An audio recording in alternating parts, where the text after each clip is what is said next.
दोस्तों बहुत दिन हो गए थे, मैं सोच रही थी प्रधानमंत्री मोदी का कोई विदेश दौरा नहीं निकला, और देखिए मोदी जी विदेश निकल गए। मोदी जी विदेश दौरे पर निकल चुके हैं और 2 देशों का विदेश दौरा है। उसके बाद G7 की बैठक में उनकी मुलाकात अमेरिका के राष्ट्रपति और मोदी जी के परम मित्र डोनाल्ड ट्रंप से भी होने वाली है। लेकिन इस बीच कुछ ऐसा हुआ है दोस्तों, जो भारतीयों के लिए न केवल गंभीर संकट और चिंता की बात होनी चाहिए, बल्कि हमें पूर्व की सरकारों के फैसलों को भी याद दिला देता है। सब कुछ मैं आपको तफसील से बताऊंगी, लेकिन पहले बता देती हूँ कि मोदी जी के लाडले मंत्री एस जयशंकर ने मोदी जी की विदेश यात्रा पर कैसे पलीता लगा दिया। दोस्तों मोदी निकल गए फ्रांस और स्लोवाकिया, ठीक है, यहाँ पर दोनों देशों से तो बातचीत होगी। दोस्तों इसके बाद 16 और 17 जून को एवियन में G7 समिट है और उसके लिए मोदी बेसिकली जा रहे हैं, साथ में 2 देशों का दौरा भी है। लेकिन दोस्तों इसमें पेंच ये है कि इधर मोदी जी निकले और उधर विदेश मंत्री एस जयशंकर ने बीजेपी के एक बहुत बड़े मुद्दे की हवा निकाल दी। दोस्तों एक कार्यक्रम में, एक विदेश में कार्यक्रम था शायद, एस जयशंकर एक बात बोल रहे थे और उन्होंने अमेरिका के लोगों के, उनके पत्रकारों के बीच कहा कि आपके कहने पर, हमने अमेरिका के कहने पर रूस से तेल खरीदा। हालांकि यहाँ पर एस जयशंकर काफी कुछ बोल रहे थे कि आपके कहने पर हमने रूस से तेल खरीदा, उसके बाद जब आपका मन चाहता है आप उस पर सैंक्शन लगा देते हैं रूस के तेल पर, जब आपका मन चाहता है तो आप सैंक्शन हटा देते हैं। मतलब यहाँ पर कोई भी इतना बच्चा नहीं है जो नहीं समझ रहा है कि आप ऐसा क्यों कर रहे हैं। बेसिकली एस जयशंकर अमेरिका को सुना रहे थे कि बात बात पर जब मन चाहता है रूस को लेकर अमेरिका अपना स्टैंड बदलता है।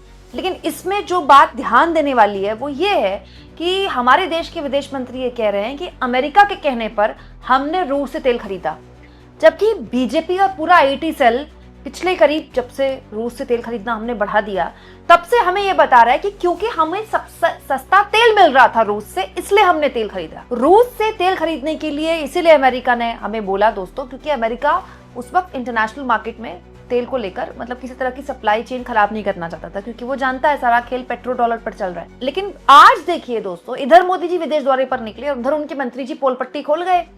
तो बड़ा सवाल ये है कि ये जो गाया जाता है कि रूस से हमको सस्ता तेल मिल रहा था इसीलिए हमने लिया, वो सच है, या विदेश मंत्री जो बात बोल रहे ऑन रिकॉर्ड कि अमेरिका के कहने पर हमने रूस से तेल सस्ता खरीदा, वो सच है? क्योंकि हम रूस से इतना तेल कभी नहीं खरीदते रहे, हम खरीदते रहे रूस से तेल, बट हमारा जो पूरा मार्केट था ना तेल का, हमारी डिमांड इतनी ज्यादा है कि हमने मार्केट अपना डाइवर्सिफाई किया हुआ है। मोस्टली तेल हमारा खाड़ी के देशों से आता था, बट हाल के सालों में हमने रूस से तेल खरीदना बढ़ाया। तब हमें बताया गया कि हमारे अपने हित थे, हमें सस्ता मिल रहा था इसलिए बढ़ाया। लेकिन अब विदेश मंत्री बता रहे हैं कि वो तो इसलिए बढ़ाया कि अमेरिका ने कहा। ये तो बड़ी अजीब बात है। अमेरिका हमसे कहता है हम रूस से तेल खरीदना बढ़ा देते हैं, अमेरिका हमसे कहता है रूस से हम तेल खरीदना बंद कर देते हैं।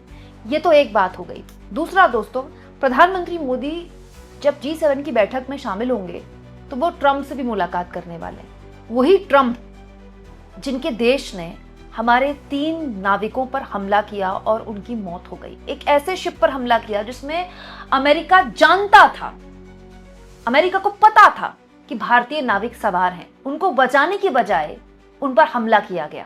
और दोस्तों ये गंभीर बात इसलिए और ज्यादा हो जाती है कि भारत सरकार की तरफ से जो फॉरेन मिनिस्ट्री है उसकी तरफ से जो ऑफिशियल स्टेटमेंट आया पहला, उसमें अमेरिका का नाम तक नहीं था।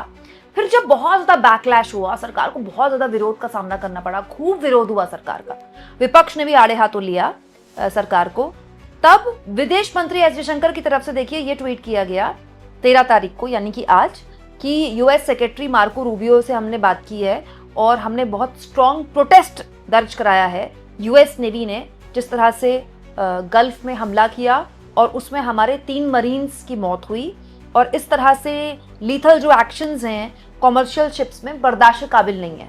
मतलब एस जयशंकर विदेश मंत्री को गुस्सा आने में कितना टाइम लग गया? मौत की खबर आ गई थी परसों, गुस्सा आया है आज विदेश मंत्री को। शुक्र मनाइए आज आ गया, नहीं तो पता नहीं आज भी ना आया होता। और दोस्तों अजीब बात देखिए इसमें, पहले ईरान ने भी इसमें दुख जाहिर किया, उसके बाद अमेरिका की निंदा की, उसके बाद भारत सरकार की तरफ से ऑफिशियली फॉरेन मिनिस्टर ने इस पर गुस्सा जाहिर किया है, लेकिन प्रधानमंत्री ने अभी तक संवेदनाएं व्यक्त नहीं की गई हैं। हमारे देश के 3 मरीन्स जो मर्चेंट नेवी में कॉमर्शियल शिप्स में काम करते हैं, उनकी मौत हो गई, उनका देहांत नहीं हुआ है। अमेरिका ने हमला किया तो उनकी मौत हुई। वो अमेरिका जो हमारा एलाई है, जिनके साथ हम युद्धाभ्यास करते हैं, और हमारे देश के प्रधानमंत्री ने उस पर दुख भी जाहिर नहीं किया।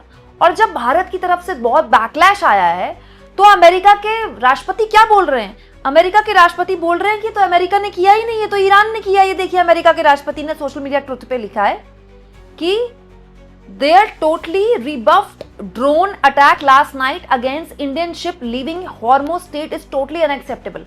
मतलब ईरान पर ब्लेम डाल रहे हैं अमेरिका के राष्ट्रपति, तो ईरान ने किया था। अच्छा दोस्तों, अगर ये ईरान ने किया था तो अमेरिका के जो आर्मी है उसने इसकी जिम्मेदारी क्यों ली थी?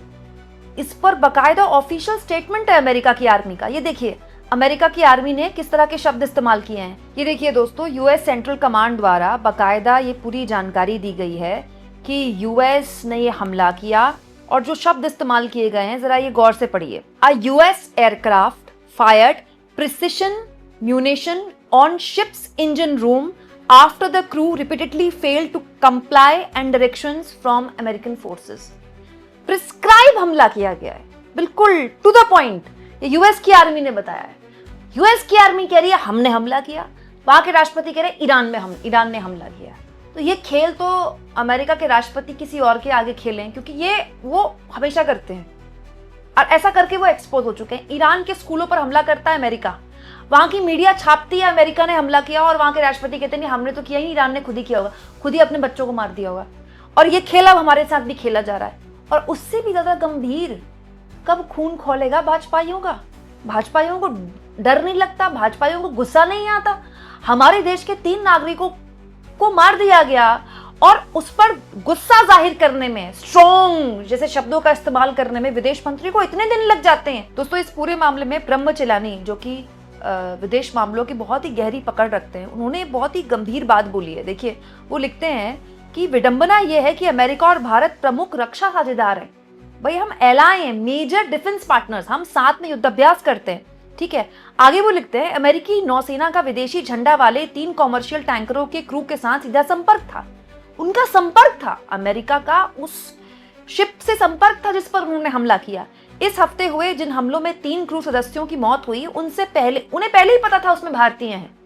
अमेरिका को पता था इसमें भारतीय हैं, वो भारतीय जिनके साथ वो युद्धाभ्यास करते हैं। मत भूलिए दोस्तों, अमेरिका ने अभी जब ईरान के साथ युद्ध हो रहा था, ईरान का एक शिप हमारे साथ युद्धाभ्यास करके वापस जा रहा था भारतीय उपमहाद्वीप में, इंडियन ओशन में, याद है ना, उस पर हमला किया था। तब भी स्ट्रॉन्ग प्रोटेस्ट दर्ज करने में भारत को कितना वक्त लग गया। तब भी जानकारी आई थी कि भारत की तरफ से मदद नहीं मिली, श्रीलंका की तरफ से मदद मिली। जो बेचारे बच गए थे उनको श्रीलंका ने मदद दी। और अभी भी जानकारी आई है दोस्तों कि ओमान की तरफ से मदद मिली। ये कितनी गंभीर बात है। और दोस्तों, ये कितना डरावना है कि अमेरिका हमको बता रहा है कि रूस से तेल खरीदिए तो हम खरीद रहे हैं, नहीं खरीदिए तो हम नहीं खरीद रहे हैं। और उससे भी बड़ा सवाल, इन सब के बीच प्रधानमंत्री मोदी अमेरिका के राष्ट्रपति ट्रंप से मिल रहे हैं। अब तक मोदी ने इसमें संवेदनाएं व्यक्त नहीं की है, दुख भी नहीं हो रहा उनको। इनफैक्ट जब ये हमला हुआ था, हमारे 3 नागरिकों की हत्या की गई अमेरिका के हमले द्वारा, उसके कुछ घंटे पहले मोदी जी को अमेरिका के राष्ट्रपति ट्रंप बधाई दे रहे थे 12 साल पूरे होने की, और मोदी जी उनको थैंक यू कर रहे थे। आप इस मुद्दे को किस तरह से लेते हैं दोस्तों, कमेंट बॉक्स में जरूर लिखें, और जितना हो सके चैनल को शेयर भी करें और सब्सक्राइब करें।